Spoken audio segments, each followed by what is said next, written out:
You guys don't go anywhere. We're gonna switch it up real quick. And I think, no, actually, I think we're bringing Heidi in right now. So is Heidi on the, we're gonna bring Heidi on the screen? All right, bring Heidi on the screen. All right, so that was Nick Dariani. And now we're gonna move into another interview with a lady by the name of Heidi Large. Heidi's from Tennessee, and Heidi is a recent graduate of our school. She came to Cellular Repair School about a week ago. I think it was about a week ago. And over 2. Or maybe it was 2 weeks ago? 6, yes. About 2 weeks ago. And Heidi did something amazing. And we're gonna let you tell, Heidi, we're gonna let you tell your story. So let's go ahead and move into her interview. We're gonna get her on the screen. Heidi, you there? Yes, William. It's good to see you. How you doing? Oh, doing great. Great to see you again. Good. How's the weather out there in Tennessee? It's cold. Is it cold? It snowed yesterday. Oh, did it? Yes, it was a snowstorm. Oh, wow. You guys got snow in December, huh? Yeah, but it didn't stick because the ground's still pretty warm. Oh, wow, wow, wow. Well, Heidi, it's good to see you again. Thank you. Yes, yes, yes. And Heidi is we're basically having this interview. This is where you do your work, right? Heidi, right behind you. Can you tell us what that is?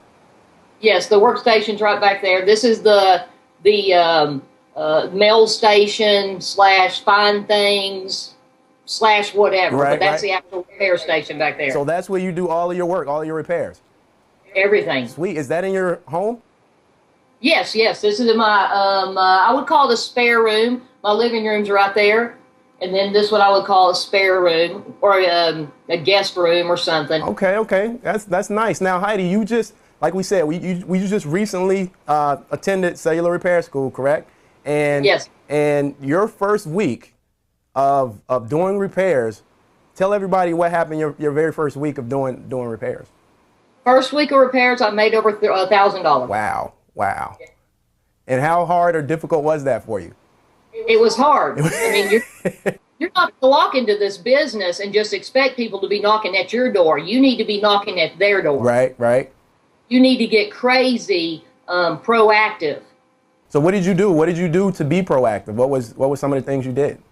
Initially, I started on Craigslist, and that was a lot of trial and error. There's so many people listing things on Craigslist, repair, typically iPhone repairs, and I thought, well, I can list, I can do anything. With the warranty, and it would make a big difference. No, it didn't make a difference on this planet. Maybe get a phone call within a day or two. But what turned it around is I took a picture of everything. I did 4 pictures of all my workstation, just different pictures. And once I listed pictures, the next 3 days later, when I did the ad again, because Craigslist will allow you to do it every 3 days, and I always abide by the rules, got bombarded with phone calls just simply by adding pictures. Really? Yes. So pictures of that effective, huh? Yes, I could have took a picture of I could have downloaded a picture on the internet, but I took a picture of my own workspace. I explained in detail my history and the training that I've had. That picture made a world of difference. Wow, wow. Now, Heidi, can you tell us a little bit about your local area? Like, what is your local area like? Were most of these phone calls from your local market? Most of the people are from Knoxville. I'm actually from Sevier County, Tennessee, Great Smoky Mountains. And so I primarily market towards the Knoxville crowd because the University of Tennessee is there. Okay. And every one of those people has some gadgets. Right. I have it fixed. Right, exactly, exactly. So they're going to get their beer money and they're going to get their phone fixed. Exactly. So Heidi, tell us a little bit about what you were doing before you actually got into the cellular repair, wireless repair business. What was your trade? I mean, what have you been doing, or what have you done career-wise? Short, straight out of high school, I joined the military, U.S. Navy. When I got out of the Navy, I was a police officer for over 10 years. And then I got to a stage where that just wasn't working for me anymore because the police, I don't want to get into the politics, everything, but things changed in law enforcement. Like most people. It didn't suit me. Yeah. It didn't suit me anymore. So I got out of that, and I actually bartended for 6 years, which was really, really cool. And I've always tinkered with gadgets.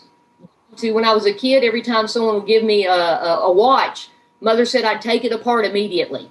Right. So I've done my whole life. Putting them back together has always been a different story. Right. So it's something you've been a little good. You've had some talent with taking things apart and putting things. Or talent to take them apart with. It takes talent to put them back together, but the curiosity was always Right. there. So what got you interested in doing cell phones specifically? What was the thing that made Heidi say, "Hey, I want to get into this business"?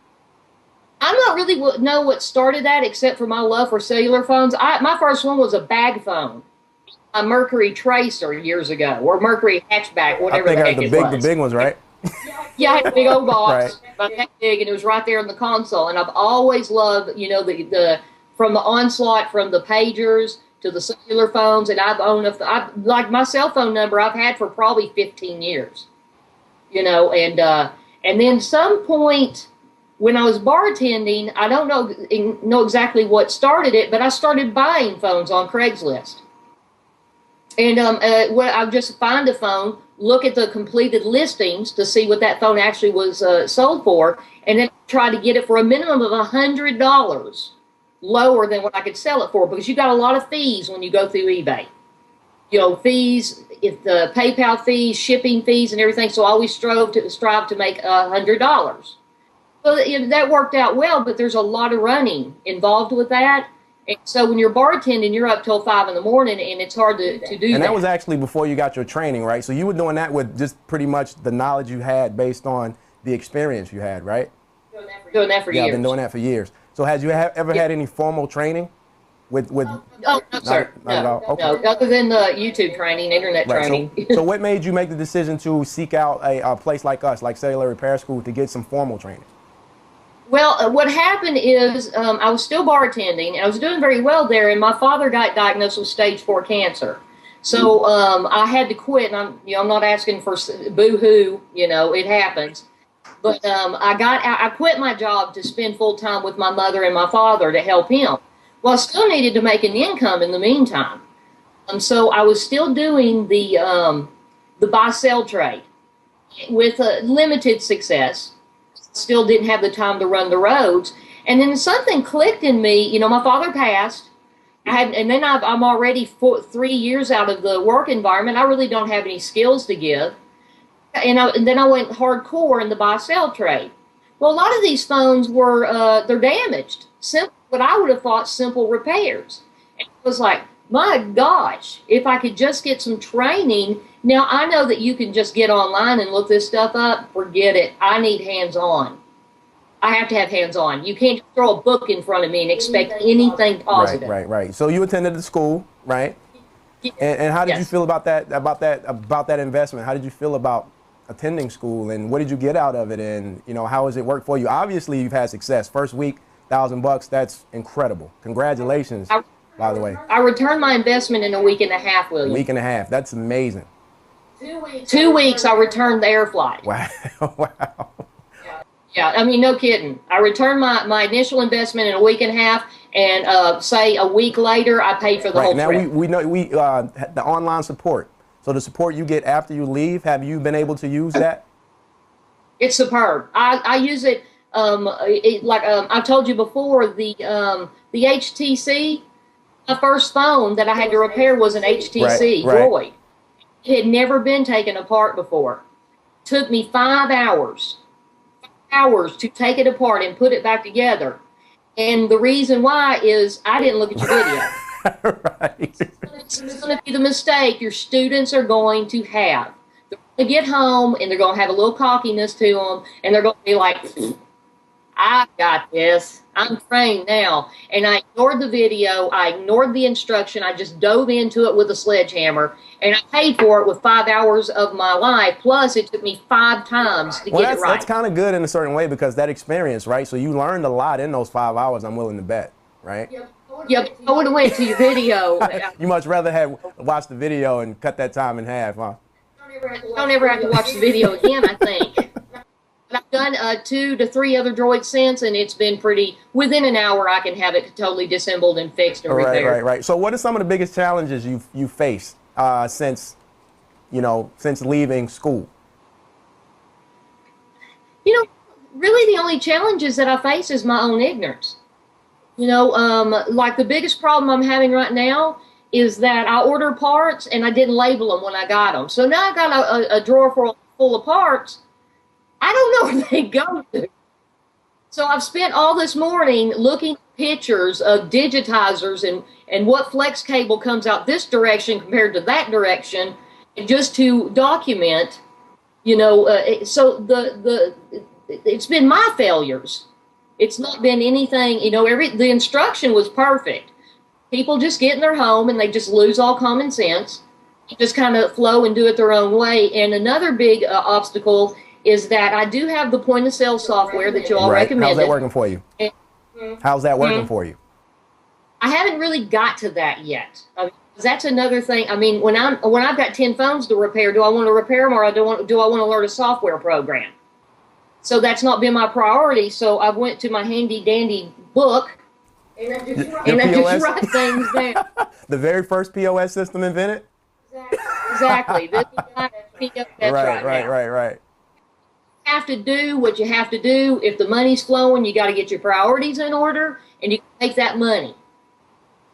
And so here, say in a month, if the money's real good, I'll pay someone to come in here and teach me how to use this stupid program, Not that it's a stupid program. All software's stupid to me. So Heidi, let's kind of wrap it up a little bit, but I want you to give advice to, we got about 200 people on the call tonight, and I want you to tell them, out of your own words, your own mouth, give them some advice. You've been through kind of what they're deciding whether they want to go through in terms of getting into this business. What would be some of the advice you would give these guys that are looking at you, listening to you right now? First advice is to actually listen to your instruction. And when you get home, don't ignore that. Don't get it in your head that you know what you're doing. Use the back end support. And the big thing is patience. If you're not patient, you're going to have to learn it. You're going to have to learn it fast. You're not going to be successful. You're not going to be. And one big advice on Craigslist is make offers on Fridays. Why is that? Everybody has to have their party money. You can come on Craigslist on Friday, they cannot make a ton of money. Right. Not sure that's where he's going, but. Right. So, I'm sorry, I don't mean to cut you off. So go ahead and tell everybody who's listening if they can contact you, kind of give your contact information, if they, a little bit about your business, what you provide. Go ahead and sell yourself. Yes. Well, my website is gadgetmds.com, gadgetmds, plural.com. Of course, the website's not built, but it has my phone number on there and email information. Emails info@gadgetmds.com. And like I said, my phone number's on that website if anybody's interested in my what service I can provide or any extra back-end support that I can provide to them. I am more than open to that because I can't say enough how beneficial this business can be for anybody. And if I can turn something around that fast, and I know this sounds like a hair care for men commercial or something, if I can turn this around, anybody can. Heidi, I love you, Heidi. I love your personality. I love your energy, your vibe.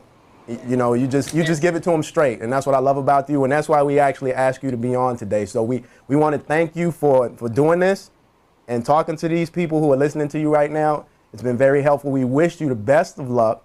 And, you can reach out and talk to us anytime. We have an open door policy, the support, and I'm sure we'll be hearing from you very soon. Yeah, and I really appreciate you, William, and the whole staff. Everybody's been wonderful. We've called you all 100 times since class, always answering the phone, always with a quick response.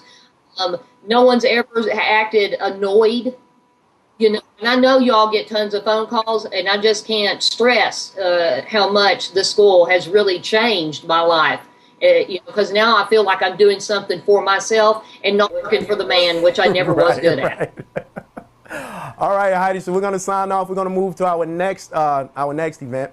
All right. So.